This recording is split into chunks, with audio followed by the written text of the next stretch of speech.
Thank you sir. ఒక్క నిమిషం.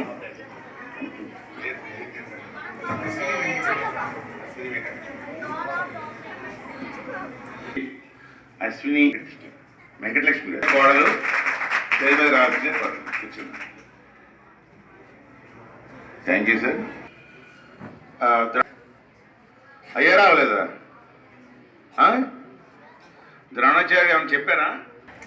కానీ గొప్ప వీలుగడిగా ఎలా మాట్లాడదన్నా గౌరవం పెట్టుకొని ఆయన అయితే ఎలా చెప్తారు అని చెప్పుకొని సొంతంగా. అలాగే మన పిల్లలు కూడా కొంతమంది స్వతహాగా డెవలప్ అవుతున్నారు, నేను గమనిస్తున్నాను. అంటే దాని వెనకాల హార్డ్ వర్క్ ఉండదు.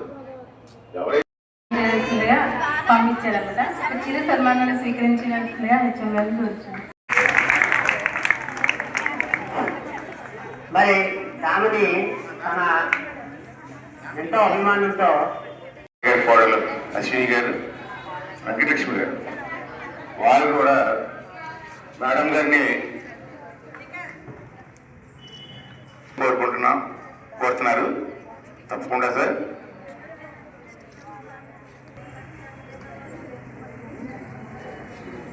ఓకే.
సహృదయులు సౌజన్యమూర్తులు మా పివి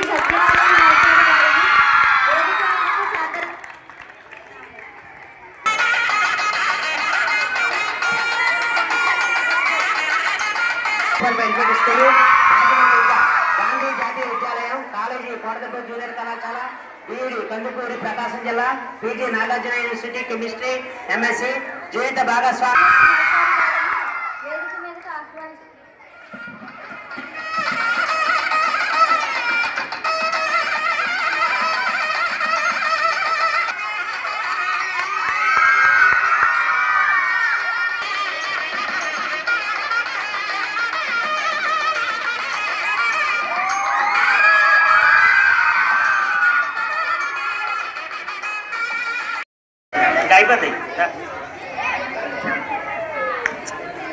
ఆంగ్ల భాషను బోధించే ప్రతి విద్యార్థి ఆయన మేటి, ఆయనకు లేరు పోటీ, ఆయనకు ఆయనే సాటి,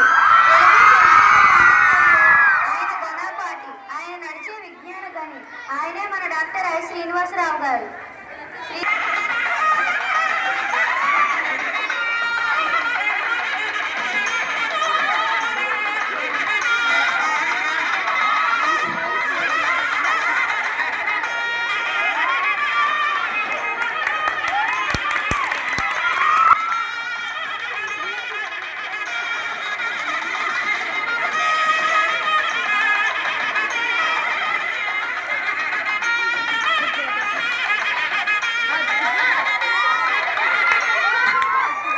సంబోధించే ముందు డాక్టర్ అన్నారు. మరి డాక్టర్ అంటే ఏంటి తెలుసా? సంస్కృతంలోనూ తెలుగులోనూ గొప్ప గొప్ప పరిశోధనలు కూడా చేశారనమాట. ఏదైనా కొత్త విషయాన్ని కనిపెట్టినప్పుడు డాక్టర్ ఇస్తారనమాట. మరి మా విజయలక్ష్మి మేడం గారిని వేదిక మీదకి సాధారణంగా ఆహ్వానిస్తున్నాను. ఇక్కడ అంతేవాసి అంటే విద్యార్థి అని అర్థం. ఇక్కడ అంతేవాసి అంటే వేరేగా అర్థం చేసుకోకండి. అది మరి మేడం గారికి బద్దెనైన మనకి జువాలజీ పోస్ట్ లేదు. మరి ఆ 2 సబ్జెక్టులు ఆవిడ ఎంతో ఓపికగా మీకోసం చాలా కష్టపడి చెప్తున్నారు. మరి మీరు జాగ్రత్తగా ఆలకించి పరీక్షల్లో మంచి మార్కులతో పాస్ అవ్వాలి.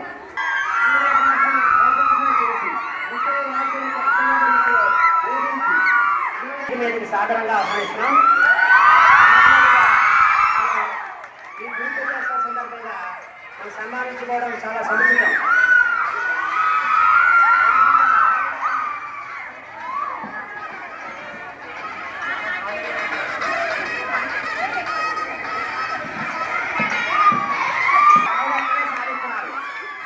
విజయకుమారి మేడం గారిని వేదిక మీదకి సాధారణంగా ఆహ్వానిస్తున్నాం.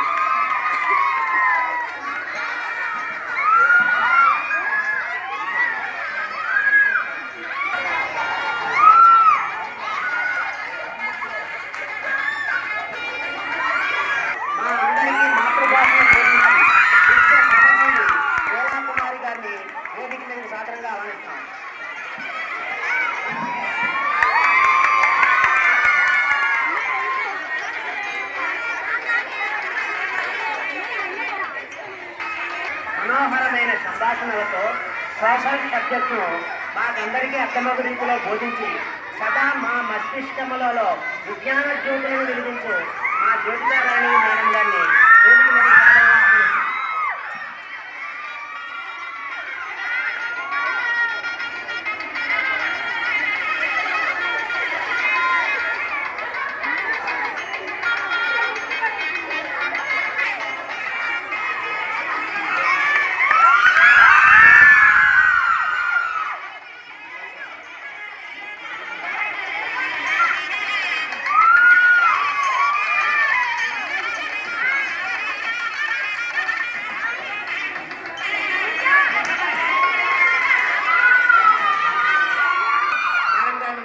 సాధారణంగా ఆహ్వానిస్తున్నాం.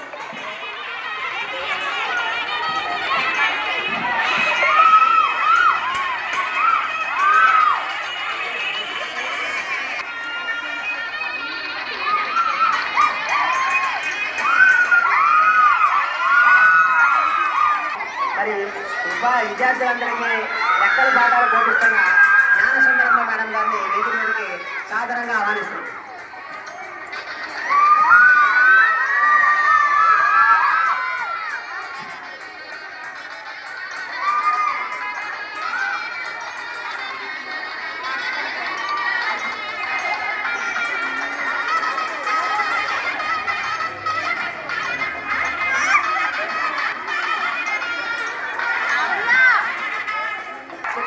దుర్గమ్మ గారి యొక్క చల్లని చూపులు మాపై ఎల్లప్పుడూ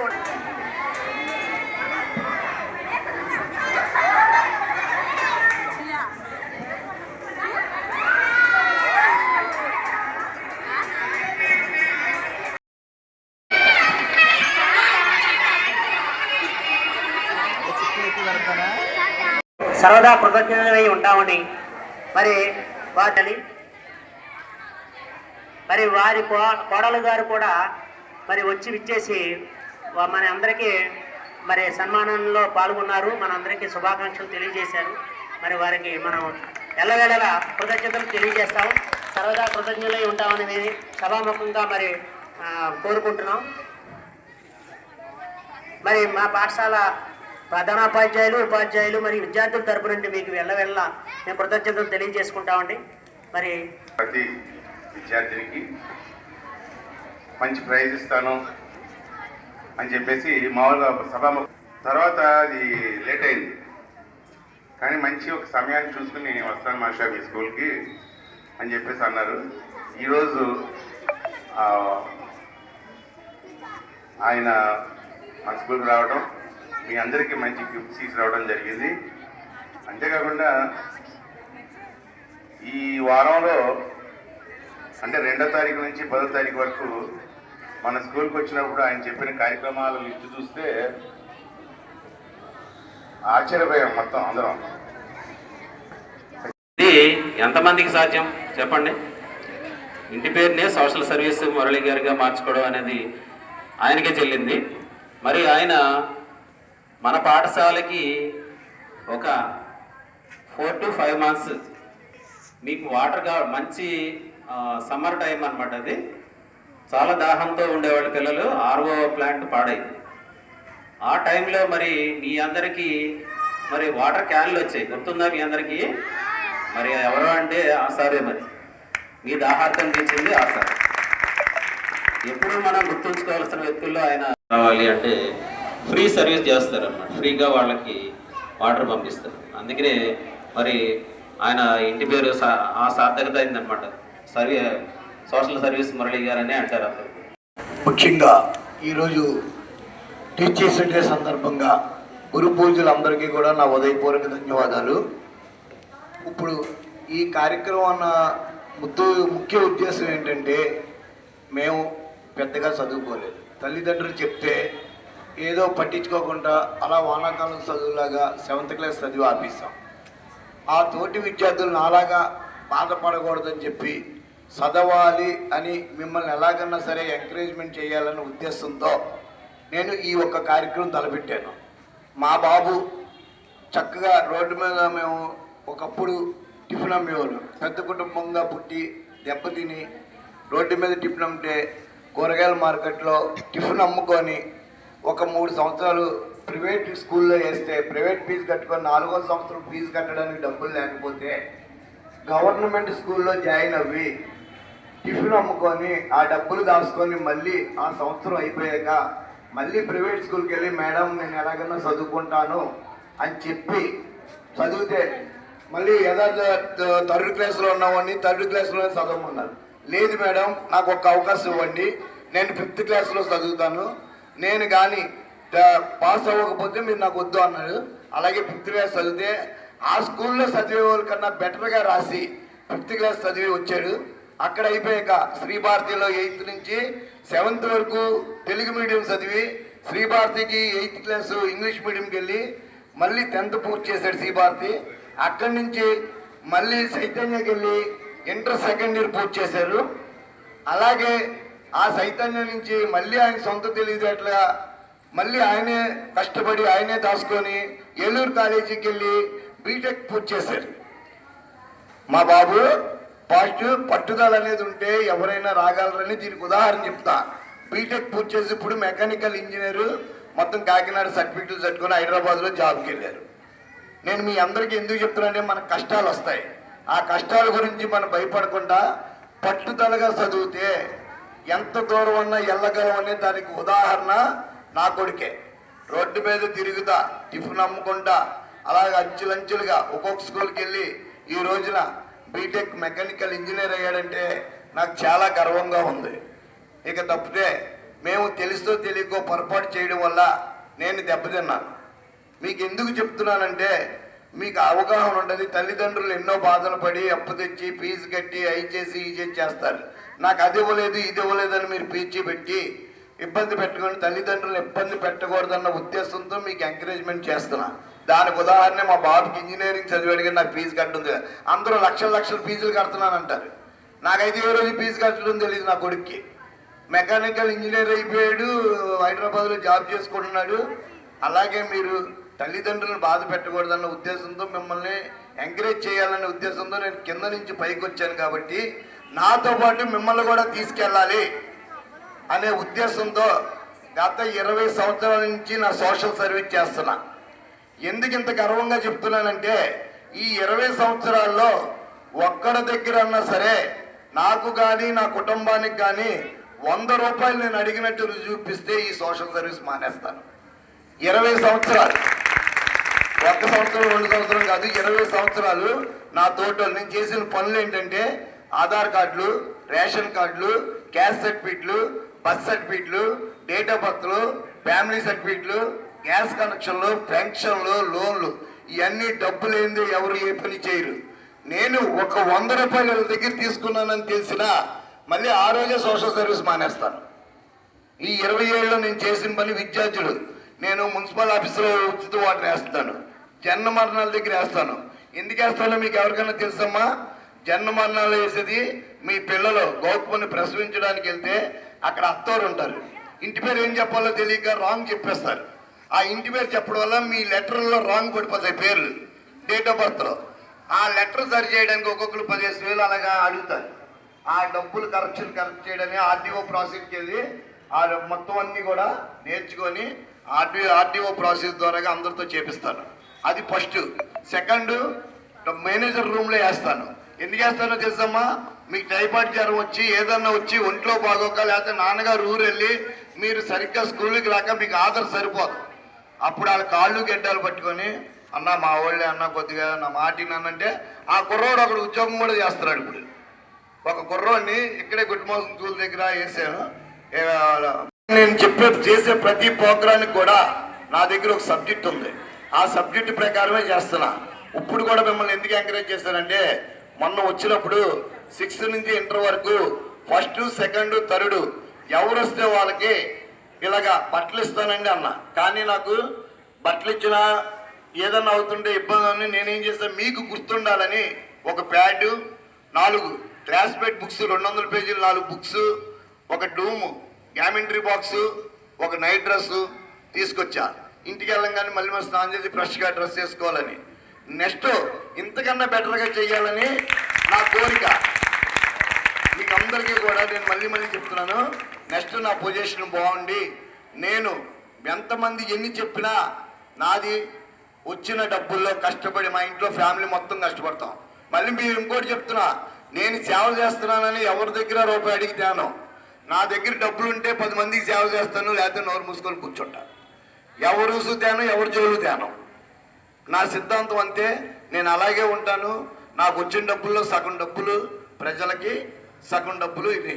దీన్ని మళ్ళీ ఇంకోటి కూడా చెప్తున్నాను. మొన్న ఒక పాప అగ్రికల్చర్ చదివింది. వాళ్ళ నాన్నగారు లారీ డ్రైవరు. లారీ డ్రైవరు కాలు యాక్సిడెంట్ అయింది. యాక్సిడెంట్ అయితే కాలు పోతే ఆ పాప అగ్రికల్చర్ సెకండ్ ఇయర్ చదవాలి. సెకండ్ ఇయర్ చదవాలంటే ఫీజు 45,000 70,000 అడిగారు. అప్పటికి మేము ఒక రౌండ్ పూర్తి చేసి ఒక 20,000 కట్టాం. తర్వాత మళ్ళీ 35,000 కావాలన్నారు. మళ్ళీ నేను 5,000 వేసి 30,000 మా ఫ్రెండ్స్తో పోసి సెయింట్ తెరిసాలో 35,000 రూపాయలు సెకండ్ ఇయర్ ఫీజు కట్టాం. ఆ పాపకి ఆ చదువు ఆగకూడదు, ఇంకో 2 సంవత్సరాలు మళ్ళీ కట్టాలి. అదే కడతానని మాట ఇచ్చాం. అలాగే ఇంకోటి ఏంటంటే మన పిల్లలే అగ్రికల్చర్ మామూలుగా మొన్న ఆటోలో వెళ్తుంటే ఒక బాబుకి కారు వచ్చి గుద్దీసింది, యాక్సిడెంట్ అయింది. యాక్సిడెంట్ అయితే ఎవరు సంధించకపోతే నాకు బాధేస్తే నేనేం చేశానంటే కొన్ని మందిని అడిగాను. వాళ్ళ రెస్పాన్స్ బాగాలేదని మా ఫ్రెండ్ నిస్వార్థ ఫౌండేషన్ అని వాళ్ళని పట్టుకొని నా సహాయం చేసి 40,000 రూపాయలు వాళ్ళకి తీసుకెళ్ళి మొన్న జస్ట్ 40,000 రూపాయలు ఆ బాబుకి అప్పచెప్పాక మళ్ళీ కూడా వాళ్ళు ఇచ్చారు. మన ఈదులో పిల్లడు మనం చేసుకోవాలని హర్షవర్ధన్ అనే బాబుకి మా ఇంట్లో మా లేడీస్ చెప్పి వాళ్ళతో 10,000 రూపాయలు ఇప్పిస్తా అన్నాను. ఈ 10వ తారీఖు లోపు ఆ 10,000 రూపాయలు కూడా మా ఇంటి నుంచి అందజేస్తాం. మీరు ఎంత బాగా చదివితే అంతమందికి కూడా ప్రతి క్లాస్కి కూడా నేను ఏదోటి చేసి పెడతానని మేము మాటిస్తున్నాను. ఇస్తాం పిల్లలకి ఆ స్కాలర్షిప్లు నా డివిజన్లో ఎంతమంది ఉన్నారో అంతమందికి 100 మందిని ఏది ఇస్తున్నాను. ఈసారికి అలాగ అయిపోయింది. ఈసారి దీంతో పాటు మీకు స్కాలర్షిప్లు కూడా 1000 రూపాయలు అనౌన్స్ చేస్తా. ఖచ్చితంగా మీరు ఎంతమంది ఉన్నారో నాకు 21 మంది వస్తారు. ఈసారి సెకండ్ ఇయర్ అయిపోయి వెళ్ళిపోతారు. వాళ్ళకు కూడా మన స్కాలర్షిప్లు ఇచ్చుకుందాం. వెళ్ళిపోయిన వాళ్ళకి కూడా వెనక్కి పిలిచి స్కాలర్షిప్లు ఇద్దాము. మీరు ఎటువంటి ఇబ్బంది పడద్దు. ఈ ప్రోగ్రాం కేవలం మీ గురించే పెడుతున్నాం. ఈరోజే మాకు తెలిసింది మా విద్యార్థులందరూ ధన్యజీవులు. మరి ఆడపిల్లలు త్వరగా ఇంటికి వెళ్ళిపోవాలి, చీకటి పడిపోతుంది. కాబట్టి మీకు ఇంకా ఎక్కువ టైం వెచ్చించలేకపోయాం. కాబట్టి మీరు చెప్పినటువంటి విషయాలన్నీ మేమంతా ఆకలింపు చేసుకున్నాం. తప్పనిసరిగా మీ సేవ ఫేషియల్ ఎక్స్ప్రెషన్స్ అబ్జర్వ్ చేయండి. మీలో చాలా మంది చాలా బాగా డాన్స్ చేస్తారు. ఆ ముగ్గురు రావాలి. తర్వాత జి బ్లెస్సీ, తర్వాత బి కృపా కుమారి. అంటే లాస్ట్ ఇయర్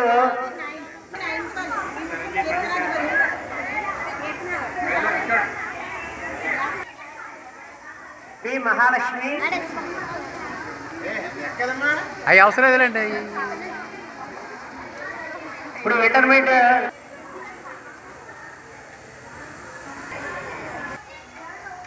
రూపసి 3rd.